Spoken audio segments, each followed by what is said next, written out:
Alright, so what we got going on now is our man is going to tie off the tree with a 3/4 cable choker. The crane will then hook into the tree.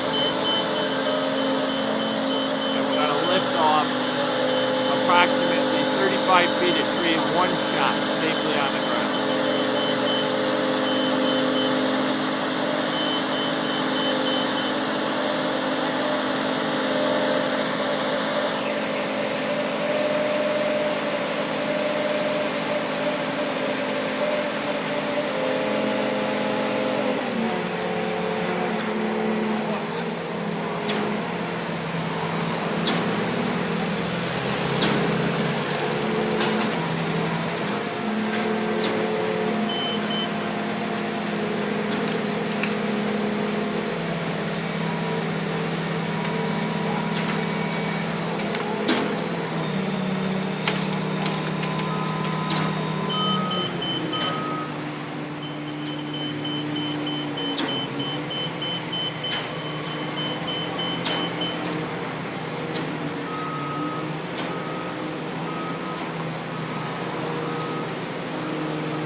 As you can see here, we got quite the operation going on.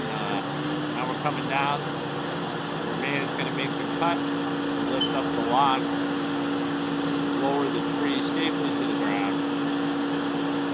We'll take probably 2 more cuts on this tree. Put the logs in the back, and then we'll be moving the whole setup to behind the house to take down another set of twin leader locusts and a maple.